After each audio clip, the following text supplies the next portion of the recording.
I want you to picture something for me, and I want you to picture it exactly, not loosely, because loosely is how bad ideas get into good heads. Picture yourself on a train. The train is moving at 90 miles an hour, and you throw a ball forward at 10 miles an hour. Anyone on the platform watching you go by would clock that ball at 100 miles an hour. That's not a guess, that's not a metaphor, that's arithmetic, and it has worked since the first ape threw a rock from the back of a moving cart. 90 plus 10 is 100. Every velocity you have ever experienced in your life obeys that rule. So here is my first question to you tonight, and I want you to actually sit with it instead of nodding along the way people do at lectures. If you are on that train, and instead of a ball you switch on a flashlight, and the train is moving at half the speed of light, not 90 miles an hour, half the speed of light, what speed does that beam of light hit the person standing on the platform? You already know the answer, because somebody spoiled it for you sometime in high school. The answer is the same speed. Not half again, not faster. The exact same number to every decimal place anyone has ever measured, whether you're standing still, running, or moving at half the speed of light. And I need you to feel how insane that is before I let you off the hook with the answer, because if you're not a little bit offended by that fact, you haven't understood it. It violates the single most obvious, most battle-tested, most common-sense rule that physics ever produced. That velocities add. And they don't. Not for light. And once you understand why they don't, you're going to understand that the thing we call the speed of light was never a speed at all. It's something else wearing a speed's clothing, and once you see what's under the coat, you cannot unsee it, and neither can I, and I've been staring at this for 50 years. Now look, I've spent my whole career getting yelled at for saying things people didn't want to hear, so let me just get this part out of the way early, because I owe you the plain version before I owe you the pretty version. Extraordinary claims require extraordinary evidence. I said that so many times people started rolling their eyes when I walked into a room, but I said it because I meant it, and I mean it right now, about this. What I'm telling you tonight is one of the most extraordinary claims in the history of human thought, that the speed limit of the universe is not really about speed, it's about the geometry of existence itself. And I am not going to hand it to you wrapped in comfortable language. I'm going to build it, brick by brick, from the ground, the way it was actually built, with the mistakes left in, because the mistakes are half the story. So let's start on the ground floor, the actual physical ground, in 1887, in a basement in Cleveland, Ohio, with two men named Albert Michelson and Edward Morley, doing what may be the most important experiment in the history of physics that is also, on its face, one of the most boring. They wanted to measure the speed of the ether wind. Here's the setup you have to understand. Physicists at the time believed light was a wave, and every wave they'd ever encountered, sound, water, you name it, needed a medium to wave through. Sound needs air. Ocean waves need water. So light, they figured, needed something too, an invisible, weightless, frictionless substance filling all of space, and they called it the luminiferous ether. And here's the key move. The one I want you to really absorb. The Earth is hurtling around the Sun at about 18.5 miles per second. If there's an ether-filling space, and the Earth is plowing through it, then there should be an ether wind. And light traveling in the direction of Earth's motion through that wind should move differently, relative to us, than light traveling across it. It's the exact same logic as the sound of a siren changing pitch, depending on whether the ambulance is coming at you or moving away. Michelson and Morley built an instrument of exquisite sensitivity, an interferometer, splitting a beam of light into two perpendicular paths, bouncing them off mirrors, and recombining them to look for the tiniest mismatch, a mismatch that would reveal the ether wind blowing through their laboratory. They found nothing, not a small effect, not a whisper, nothing, to a precision far beyond what should have been possible if the ether existed. And I want you to understand how humiliating that result was for physics at the time, because everybody, Michelson included, assumed the experiment had failed, in the sense of not detecting what it was built to detect. Nobody in that basement thought they'd just kicked the first stone loose in the entire edifice of 19th century physics. Michelson himself called it a failure for years. That's the part they don't teach you. The man who ran the most important null result in the history of science thought he'd screwed something up. He went back and reran it, refined the instrument, refined it again. Still nothing. The Earth doesn't seem to be moving through anything at all, at least not in the way everything else in the universe moves through a medium. Here is where it gets strange. And I promise you, this is only the first time tonight I'm going to say that. Because the honest physicists of that era did not throw up their hands and declare light mysterious and move on with their lives. A Dutchman named Hendrik Lorentz and an Irishman named George Fitzgerald independently proposed something that sounds, on its face, like a cheat. They said, what if objects physically contract, ever so slightly, in the direction of their motion through the ether by exactly the amount needed to make the ether wind undetectable? It's a strange move. It has the flavor of a patch bolted onto a theory to save it from an inconvenient fact. But here's what I want you to notice, because it's the hinge the whole story turns on. The mathematics Lorentz wrote down to describe that contraction. The Lorentz transformation, as we call it now, turned out to be exactly right. Not approximately right. Exactly right. He got the correct equations for the wrong reason. He thought he was describing a mechanical squeezing of matter by a physical ether.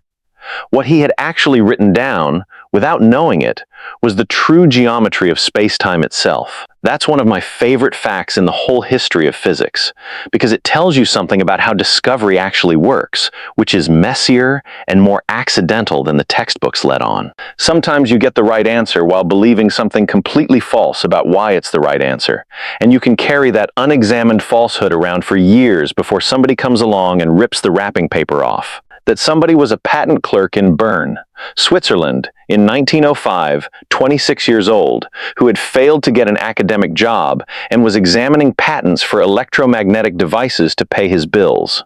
Which, I'll be honest with you, might be one of the great cosmic jokes in the history of ideas, because that patent office was full of applications for devices that used electrical signals to synchronize, clocks across distances, for the new railway systems spreading across Europe. Albert Einstein spent his working hours thinking, professionally, about what it actually means for two clocks in two different places to agree on what time it is.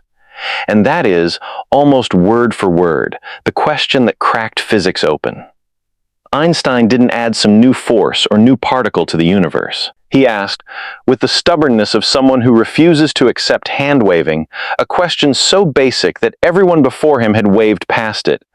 What do you actually mean when you say two events happen at the same time, if those events are far apart? And when you chase that question all the way down, refusing to accept a fuzzy answer, you cannot avoid the conclusion that simultaneity itself, the very notion of now extended across space, is not something built into the universe.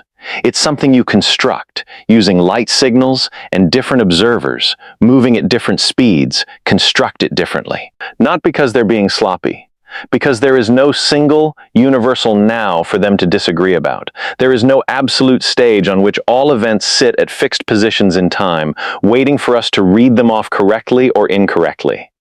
Simultaneity is relative. That single realization is the whole seed of special relativity, and everything else.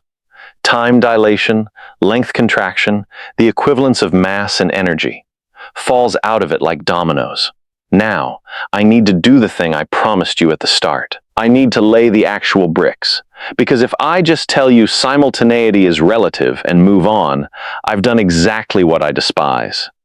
I've handed you a slogan instead of an understanding, and slogans are how people end up believing they understand quantum healing crystals. So here's the brick-by-brick version, and I'm going to use Einstein's own favorite tool, the thought experiment, because it's concrete and it's honest, and nobody has ever improved on it. Picture a train again. Einstein loved trains, probably because of those patent applications, moving at a constant speed down a straight track. In the exact middle of one train car, a bulb flashes, sending light toward both the front and back walls of the car simultaneously. Ask a passenger sitting in that car whether the light hits the front wall and the back wall at the same time. Of course it does, she says. The bulb is exactly in the middle. The light travels at the same speed in both directions, so it must arrive at both walls simultaneously. She's right, completely right, from where she's sitting. Now ask someone standing on the embankment outside, watching the train go by. From his point of view, the back wall of the car is rushing toward the point where that flash of light was emitted, while the front wall is rushing away from it. The light itself still travels at that same fixed speed. Remember, that never changes. That's the one fact nobody gets to argue with. So from the embankment observer's point of view, the light has less distance to cover to reach the back wall and more distance to cover to reach the front wall, which means, from his point of view, the light hits the back wall first. Not because anything physical is different, not because one of them made an error. Both observers are completely correct, according to their own honest measurements, using the same fixed speed of light, and they get contradictory answers about which event happened first. That is not an illusion, and it is not a trick of perspective, the way a rainbow is a trick of perspective. It is a real fact about the structure of time itself. There is no further fact, hiding underneath both of their measurements, that would tell you who is really right. They are both really right. Simultaneity depends on your state of motion, full stop, and I've had colleagues, good physicists, sit with that for a year before it stopped bothering them. So if it's bothering you right now, you are in excellent company. Here is where it gets strange for the second time. Because once you accept that different observers disagree about simultaneity, you are forced, if you're honest, and you follow the logic instead of flinching from it, to accept that they will also disagree about durations and about lengths. This is not three separate weird facts. It is one weird fact wearing three different outfits. If two observers can't agree on whether two events happened at the same time, they cannot possibly agree on how much time elapsed between two events, because how much time elapsed depends on being able to synchronize clocks at each event's location, and synchronization is exactly the thing that just broke. This gives you time dilation. A moving clock, watched by someone who is not moving along with it, appears to tick slower. Not because the clock is broken.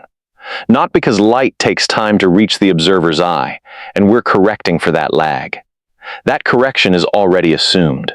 The clock genuinely, physically runs slow, from the outside observer's frame, in exactly the way that makes all the physics consistent. We are not guessing about this.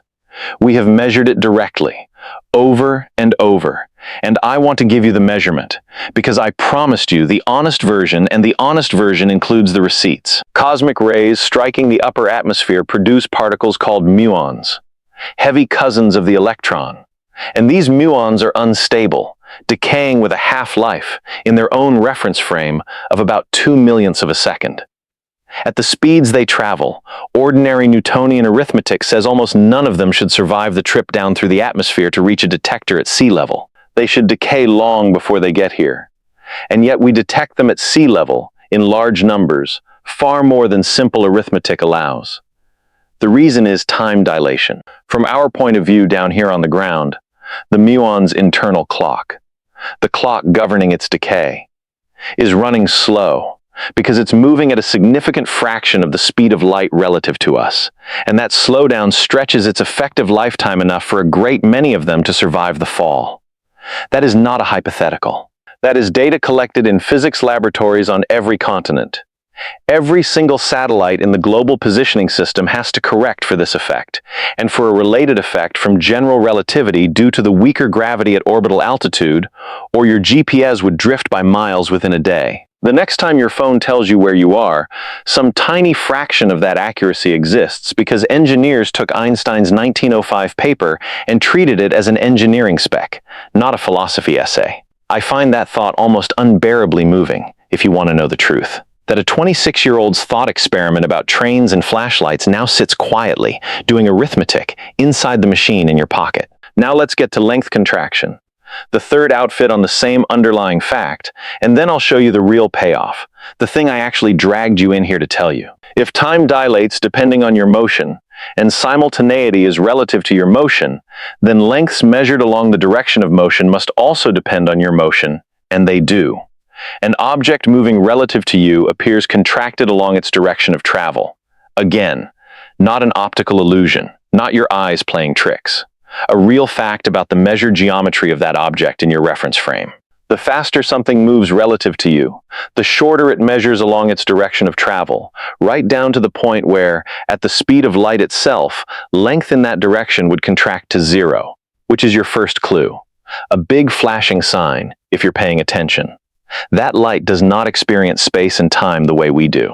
Something traveling at the speed of light experiences zero length and zero elapsed time between its emission and its absorption.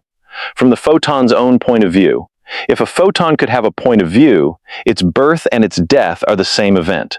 That should stop you cold. It stopped me cold the first time a professor at Cornell, a wonderful, cranky man named Thomas Gold, who loved nothing more than making graduate students feel like they hadn't thought hard enough, made me actually work through the mathematics instead of just quoting the conclusion. I remember walking out of that office feeling like I'd been handed a loaded gun and told to carry it around for the rest of my life.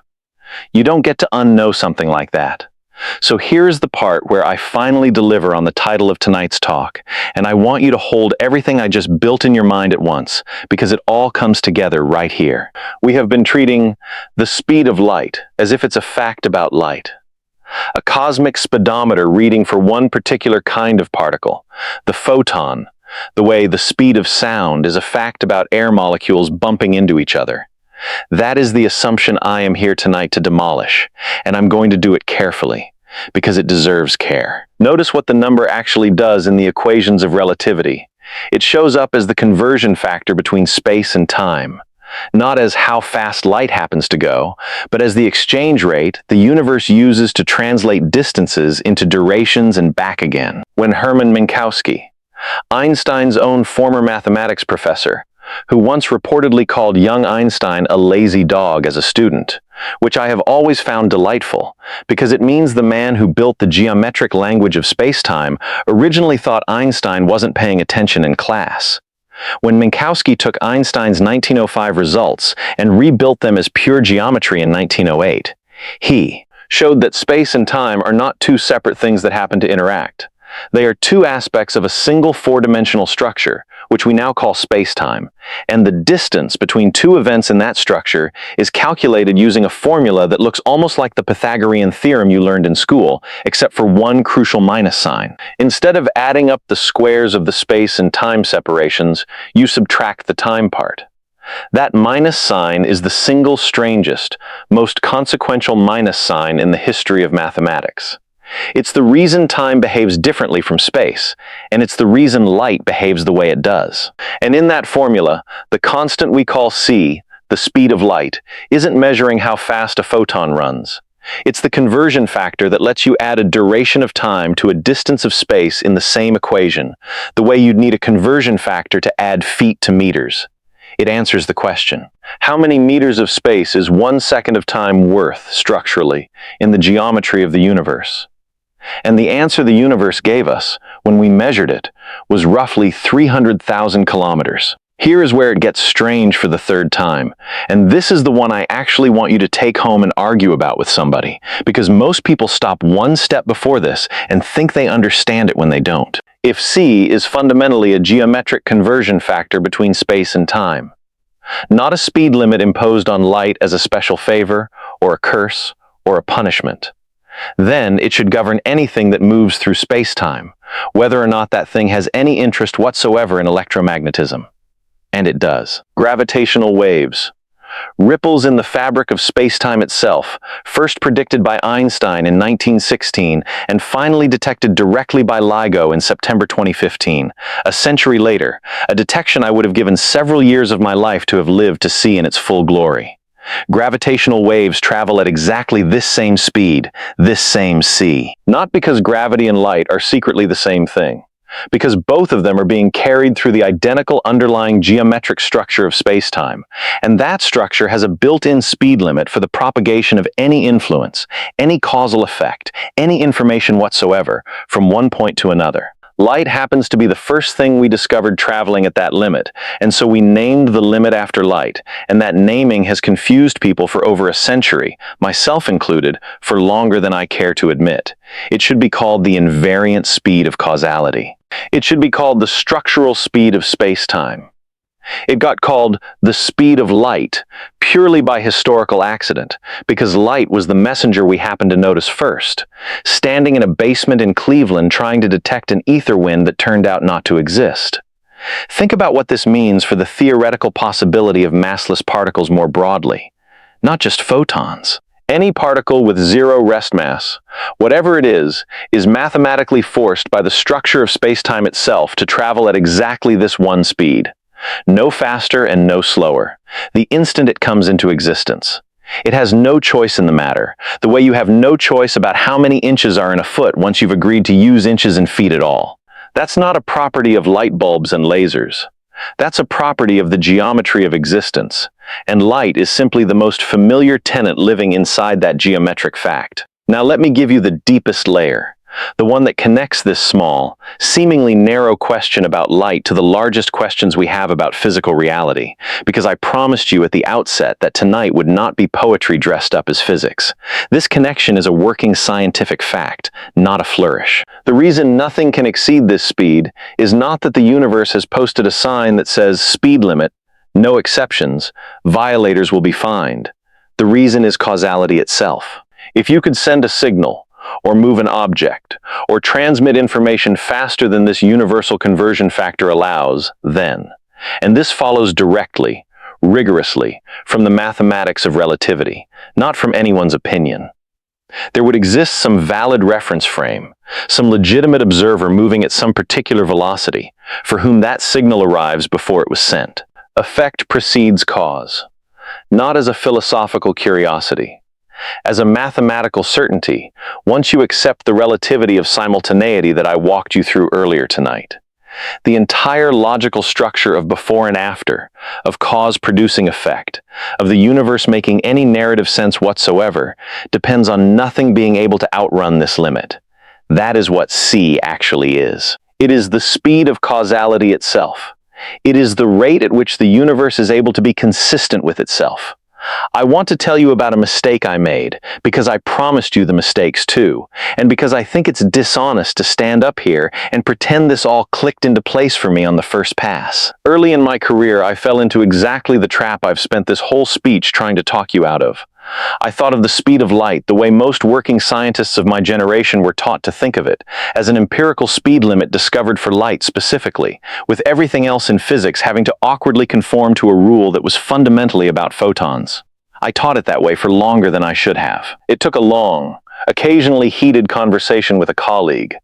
This was in the context of thinking hard about the physical constraints on interstellar travel, because I spent a great deal of my working life thinking about what it would actually take for us, or for anyone else, to cross the distances between stars. It took that conversation to make me see that I had the causal arrow backwards. I kept trying to explain why light, specifically, obeys this limit, when the honest answer is that the limit is a fact about space-time, and light obeys it for the same boring, structural reason that a coin dropped anywhere on Earth falls at the same rate, because it's a property of the arena, not a special rule for the players. Let me give you the last thought experiment of the evening, because I think it's the cleanest way to feel this in your gut rather than just accept it in your head. Imagine what we call a light cone. Stand at any single event, a point in space, at a moment in time, and ask, which other events in the universe could I possibly influence or be influenced by? Draw every possible path a light signal could take, radiating outward from that point in every spatial direction, and let it travel forward through time. That expanding sphere of light traces out the boundary of your future. Everything inside that cone is an event you could, in principle, affect. Everything outside it is forever beyond your reach, not because of some engineering limitation we might overcome with cleverer rockets, but because reaching it would require outrunning causality itself. Now do the same thing backward in time, and you get the boundary of your past. Everything that could possibly have influenced this moment, right here, right now, in this room. Everything else, every event outside that cone, past or future, is simply not connected to you by any possible chain of cause and effect. Not too far away to visit conveniently, structurally, permanently disconnected. That cone, that shape, is not a metaphor for the limits of technology. It is the literal shape of causation, carved into the geometry of the universe, and the speed we've been calling the speed of light is nothing more or less than the slope of its walls. I want to be honest with you about what still keeps me up at night. Because I think a scientist who tells you everything is settled is a scientist who has stopped being a scientist. We do not know why this particular number, this particular conversion factor between space and time, has the value it has. We can measure it to extraordinary precision. We can derive enormous amounts of physics once we assume it. But the actual numerical value, why 300,000 kilometers per second and not some other number, is not something our current theories explain from first principles. It is, for now, a brute fact we feed into our equations, not a consequence we derive from something deeper. And there's a second thing, even stranger, that unsettles me more the older I get. We understand beautifully how space and time behave when nothing too extreme is happening. Planets orbiting, spacecraft coasting, muons decaying. But we do not have a working theory of what space and time actually are, at the very smallest scales, where quantum mechanics and this geometric structure of relativity are both supposed to apply simultaneously and flatly refuse to agree with each other. At the heart of a black hole, or in the first sliver of an instant after the Big Bang, our equations for space-time geometry predict their own breakdown. They predict infinities, which is physics' way of raising its hand and admitting it doesn't know what happens next. Whether space-time itself is a smooth, continuous fabric all the way down, the way Einstein's equations assume, or whether it's actually built from some deeper, more granular structure. Something closer to information, or to a discrete quantum foam, or to something we haven't even correctly imagined yet. That is not settled. That is not comforting to me. And I don't want it to be comforting to you either. Comfort is not the job. The job is to stare at the crack in the foundation until you understand it, or until somebody younger and sharper than you comes along and understands it for you. So let me leave you with this, because I don't believe in soft landings, and I don't believe in thank you for coming. What you learned tonight is not really a fact about photons. You learned that the thing you've been calling the speed of light, your entire life, is actually the master exchange rate the universe uses to convert space into time and time into space. The geometric backbone that makes cause and effect possible at all. The slope of the walls of every single light cone that has ever existed or ever will exist, including the one radiating outward from this room. From this sentence, from this very moment, right now, as I say it to you, every conversation you will ever have, every signal you will ever send, every thought you have about the person sitting next to you is bounded by that cone, whether you feel it or not. You already live your entire life inside the geometry I've been describing. You've simply never had a name for the walls. Here's what I want you to carry out of this room and argue about on the way home, because I told you at the start that's the whole point of coming here. If the thing we call the speed of light is really the structural speed of causality itself, not a property of light, but a property of the relationship between existence and time, then somewhere out past the edge of everything we currently understand, there is a deeper question waiting, and it is this. Is that structure, that geometry, that four-dimensional fabric with its one strange minus sign, the bedrock of reality itself, the thing beneath which there is nothing further to ask? Or is it like the ether before it, like absolute time before that, simply the best approximation available to a species that has only been doing physics for about 400 years, standing on the shoulders of giants who were themselves standing on assumptions we haven't finished demolishing yet? I don't know the answer. Nobody in this room knows the answer. And if that thought doesn't keep you up half the night, I haven't done my job.